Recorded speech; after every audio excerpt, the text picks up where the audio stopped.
But the question is, should that plan come before the board? Well, or is your position? Well, I would have to look at the entire plan, number one. Okay, we've got to look at what type of housing component are we talking about. Are we talking about 55 and older and assisted living in the mix? Are we talking about retail? What kind of retail are we talking about? We'd also have to ask the people who live around Vince Hill, because those are the people that will be impacted. I am in support of increasing the commercial tax base here. Now, I've heard some talk about, well, you need a certain amount of rooftops in order to make these businesses viable. Well, we have rooftops here right now within Brookside and Hill, and we have a ton of rooftops right down Vince Hill Road in Prince William County. So there are a lot of rooftops here. But I don't want to suppose what could possibly be and say, well, could it be 600 homes? It might be 300 homes. But I would look at it, and I would study it, and I would talk to people who will be affected by it, and I would make the choice that I think is best for not only Scott District, but for the county as a whole. To ask if you would support 600 homes there is actually to get a question, in my opinion, backwards. What I have asked the developer who is looking at changing the land use plan at the Hill is to bring the community a complete plan for the entire area that he wants to rezone. Give this to the community as well as the Board of Supervisors, and let us all look at it. Let us work together to figure out what will work. And just to give you an idea of how I'm laying out their work on that, I've already met with the HOAs over in Hill, and I've suggested to them that they get together with Miles Streetman, our Director of Economic Development, and discuss with him what would work at Hill. What could be good so that they can understand the potential there and then give county educated feedback to see what should happen. For my part, you've already had 300 homes built there. There's an additional 250 or so by right assisted independent living yet to go. To start the conversation with more homes is just the wrong way to go about it. What we need to do is focus on the economic development potential of Vince Hill first.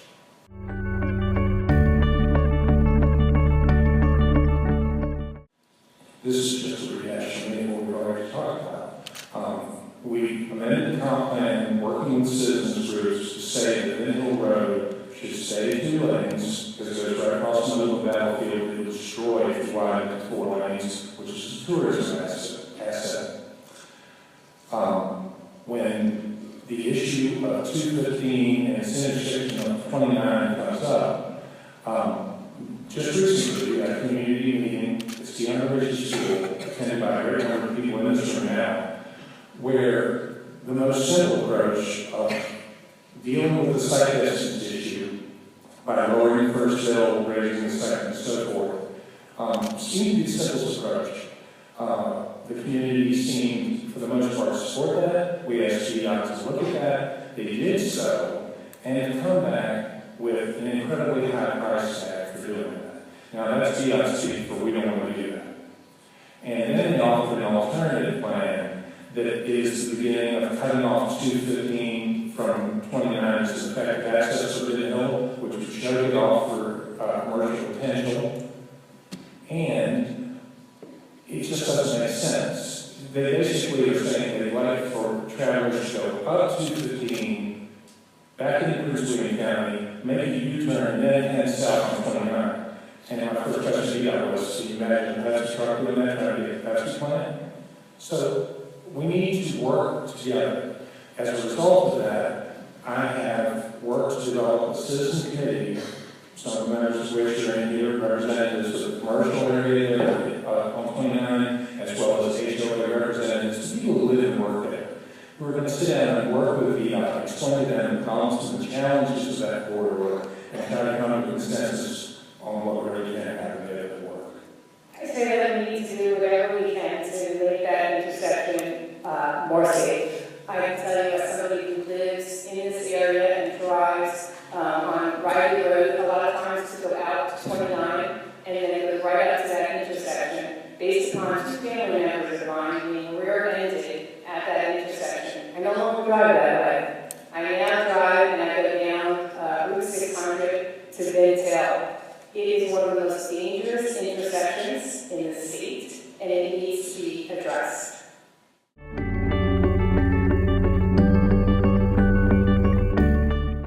I would look at our budget and I would see where there's any extra money in order to support fire and rescue. I just actually received an endorsement from our local fire and rescue. And one of the issues really is that although we have 40 volunteers, we have an economy right now where those volunteers just cannot be accessible. In addition, there's so much training that has to be done. It really prohibits people who have full-time jobs and families from being volunteer firefighters. We have a very large county, and we need fire and rescue. If it comes to a point where I look at a budget and I see that we cannot afford to do the hiring of fire and rescue career that we need, yes, I would seriously consider increasing and using a levy in order to pay for the obviously added fire and rescue that we so desperately need. Just a clarification first. You asked about a career staff, but you asked about increasing the levy to do it. The levy is the volunteer fire levy. We fund the career staff out of the rest of the budget. That volunteer levy goes to volunteer operations. Okay, just to clarify so that everybody understands that. However, if you look at what we've done in recent years, we've invested heavily in our emergency services. We remodeled stations in Warrenton and Remington. We built new houses in Cabot and one here in Baltimore. We increased the professional staff by almost double to 75 right now. We've invested heavily in equipment, the new breathing masks that they needed, the old ones were updated, new tanks, new training facility at the landfill, new training facility at the armory. We've done a lot. We have more to do. I don't have any problem continuing to fund that in an adequate way to get to a position where we are much safer. We've got a lot of areas that are not covered well because they're dependent volunteers, and volunteers are not able to give as much time as they used to. We're grateful for what they do. They do an incredible job here. But they live busier lives, the training requirements are higher, and so we're going to have to shift to a more career-oriented service there, and I would definitely support taking measures to meet those needs. Just a real quick follow-up. Thank you for clarification on the tax. Why not just split all fire and rescue funding under the levy so it's completely transparent in what we're paying? That goes back to the history of the days when the volunteers were really the only service here, and they had their own levy so that folks could see what volunteers were actually getting from the county. And then when we had professional services, we took it out of our side of the budget. You could absolutely create one category of taxation that shows all emergency services. You could likewise cut out other categories so people could see where their money is going, whether it was a certain amount to schools, a certain amount to the courts, a certain amount to the sheriff's office and so forth. At the end of the day, though, it's all about what you have to fund and how much you have to tax to meet that need. Well, whether it's the fire rescue levy, whether it supports the volunteer, or whether or not the career come out of the general fund, the point is that we obviously need more and we need to do better. And whatever way that we can get there is what we have to do. Because I can tell you that people that were, that I talked to, they don't want a lot of things, but they do want basic services. They want well-funded schools, they want well-funded law enforcement, and they want well-funded fire and rescue. So whatever it is to get us there, that's what we need to do.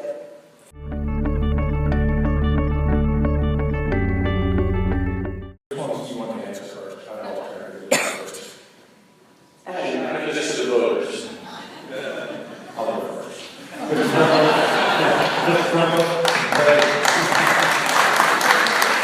The answer is, sure, we've already got full-time staff, and I'm glad we've increased their funding.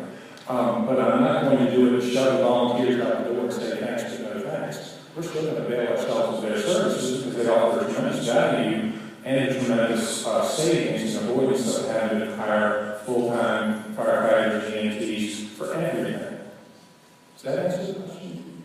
No, that's a I do agree that we are moving towards having more full-time career staff, firefighters and paramedics, and I guess we always need our volunteer firefighters because they really perform an unbelievable service. I think we can do more for them. I really think that we need to encourage more volunteers as well. We really could give those people more for their service. I'm thinking along the lines of a much better tax incentive for people to join volunteer firefighters and actually be an active member. I think that might encourage more people to volunteer. But I don't think that we can do it overnight, and I think that we are in the process of going to a 24-hour full-time fire and rescue. I would love to see that as well. But I would also always thank and want a volunteer fire personnel to be assisting.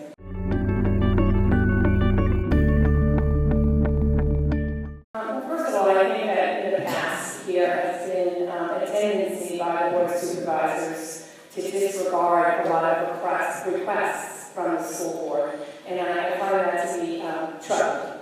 And one of the reasons that I'm running is to actually be an ambassador, really, to bring both of those boards together. I think being on the school board gives me a unique understanding in that regard. You know, we have two aging schools. We have Warrenton Middle and we have Taylor. They both serve pretty much the same area of population. It's centered in the central part of the county, in the Warrenton area and immediately outlying areas. You know, there's some pretty good real estate that we have there with Warrenton Middle, and I think we have to think outside the box and think whether or not it's best to actually build a new school for both of those populations, maybe utilize some of the real estate that we currently have in order to help pay for that. But I can tell you this, from being on the school board, and particularly being head of the building committee, I was responsible for opening up the school that I'm sitting in right now in Greenville Elementary. Both of those schools opened on time and under budget. And if the school board were to come to me right now, our present school board, with Dr. Jack, and request a specific amount of money, I would not second guess that request. I currently sit on the Board of Supervisors School Board Liaison Committee, and we've begun these conversations about what you have with those two schools. It's a difficult question. As was mentioned earlier, the school board can't work here. A lot of times we build schools in places, and the development elsewhere, and schools wind up not in the right places, and we wind up with a troubling issue. As far as I remember, the day I've seen, there's more need for middle school seats in the southern end of the county, in Bealton. Of course, Auburn Middle is version of the scenes right now. So having two middle schools in Warrenton doesn't necessarily make sense. It might make sense, there's not a lost thought, to take Southeastern, which is inhabited now, and use one of these schools as an alternative school so that it's in the center of the county and more accessible to all students of the county. It also serves for summer school, and that would benefit those students as well. That's just one example of the reuse you could having one of those schools, and then potentially construct another school elsewhere. Cedar Lee is not potential for expansion, it's already expanded as far as it can, and Auburn certainly has a plan in place for expanding, which we're already talking about addressing, so that can happen there. And basically, as a result of this need to shift the schools where the population is occurred.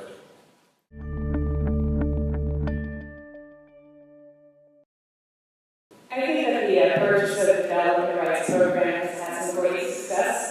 I totally agree with purchasing development rights from farmers. I think every time I drive past the Blue Road on 28, 29, I'm sorry, I always think of the fact that that was actually made possible through our PTR program. I also am very interested in what Mr. Granger has put forward to the Board of supervisors in terms of the transfer of development rights as well. I think that's a really great program. And I would continue supporting both the PDR program, and I would also like to look into the transfer of development rights as well. It only makes sense to keep growth in the service districts, and it only makes sense to do that if we really want to preserve the agricultural and rural nature of the county. And so I'm totally in favor of both of those programs and the continuation of both. I support the PDR program. I've consistently supported it. We talk about economic development and wanting to do better with our businesses. I remember when industry started, and if we can use this program to permanently assure that land will be available to farm, and that's a requirement of the program, and that we will, as a result of that, not have more development in harder to serve remote areas of the county, it's a win-win. It's a cost avoidance, but it's also an investment in our best industry, and it keeps a tax positive industry going. Thank you.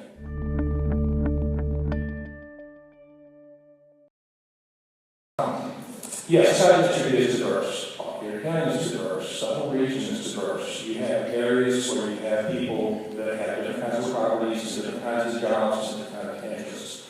The Scott District is a microcosm of that. It's very challenging when you're talking to people who live in subdivisions in Baltimore to get them to understand how people live on large properties out in the northern end of the district and vice versa.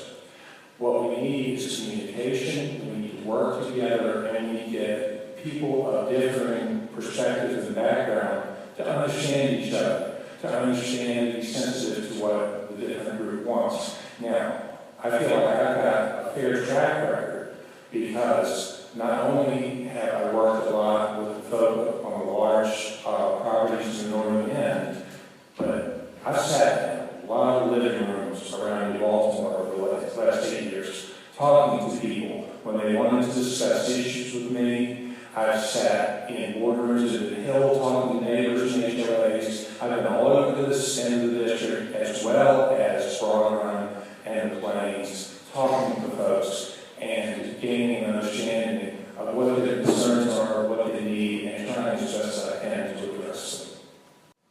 Lori, what say you? Well, I think that I hate to see people try to differentiate between different people that live in different areas of the Scott District. I can only speak as someone who moved here specifically because I was able to, in the New Baltimore Service District, get a small piece of the beauty of Fauquier County. And it may not be as big as some other people's pieces of property. It's only an acre, but it's my acre, and it's a part of Fauquier County. And I found that there has been so much divisiveness amongst certain people. The people that live in the New Baltimore Service District are very pained when someone calls their neighborhood a cancer. They are very pained by the fact that they feel that people don't understand the fact that they want good schools and well-funded schools. They want law enforcement and they want fire and rescue. They do not want to change the makeup of this county. They are the people who work in your schools, who are part of your PTAs, PTOs, and your coaches on some of the athletic teams. They are people just like everybody else in the county, and they are important. So they want someone to listen. They don't want power lines through their communities or surrounding their schools. And they don't want data centers. And just because they live in a community that their homes are closer together doesn't make them any different or want any different things than people who live in the larger lots and, of the district.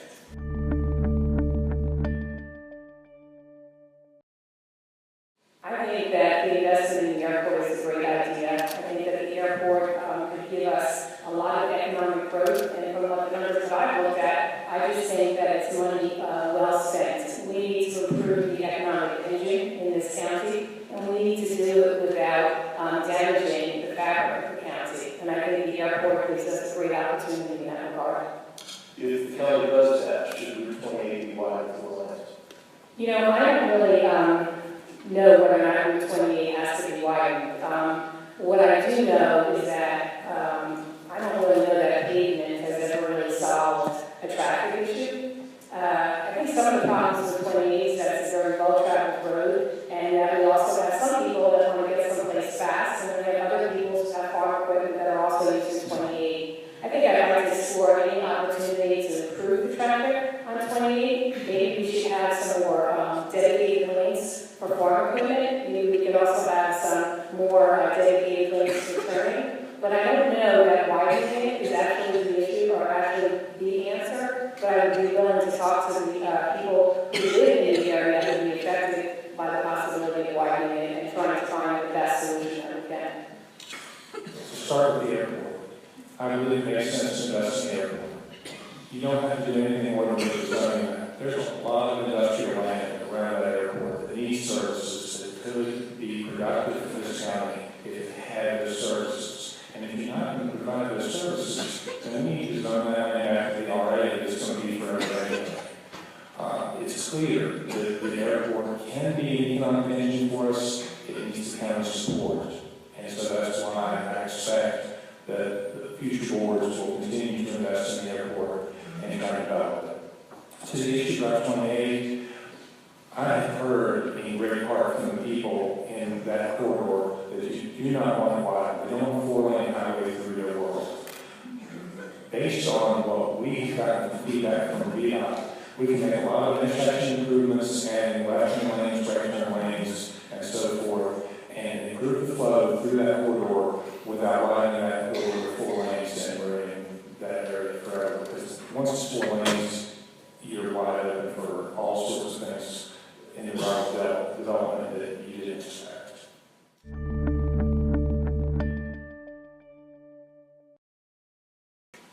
Well, the Metro substation was approved by special exception that limits it to 1 line going in. If they come back and want to connect to that substation, that will, I believe, require opening and re-approving that special exception. And I suspect that the county board, I know I would support not approving that special exception and forcing them to come back and either sue us, which can be out in court for years. In the meantime, the path will be built in and won't be able to be filled in, or frankly, the community doesn't want the A route. I doubt they actually follow up if they get rejected on a special exception and have to go back to the SEC with a different plan. I differ a little bit on this because I think that there could have been so much more done before we got to where we are. It never. It's all water the bridge at this point. I don't think forward. What can we do? Well, I don't agree that it's all water under the bridge, to be quite honest with you. And I think that one of the most important things that your representatives can do is to act early and act when we have the information. And I will say that a year before Option 8 came back, the people from the Dominion came to our county administrator, Paul McCullough, and they told him that they had just survived an attempt by the SEC to bring back Option A. And they asked for a letter from our Board of Supervisors to oppose Option A. And the letter that was sent actually said that our Board of Supervisors didn't oppose any of the options that the SEC was considering. And the SEC staff actually used that letter to move forward in its motion papers stating that the Fauquier County Board of Supervisors did not oppose Option A. So I think that our elected officials really have to be out in front of these issues. And this is one that's going to affect the majority of the population in the New Baltimore services. I do agree that there are some avenues that we can do. As an attorney, I understand that we can actually appeal the decision to the Supreme Court. Well, first, as far as proactive, I added to legislative priorities this year for the county to state a request that the county be able to particularly prohibit transmission corridors over developed growth areas so that we don't ever face this again. To the question of the board not taking a position, that's the challenge of the five-member board. There weren't three guys on the board who were willing to pick a route, okay? But it's also should be recognized that the option A path went right across Keller Run School here, and the school board was well aware of it, and they never raised an objection either. Can I respond to that?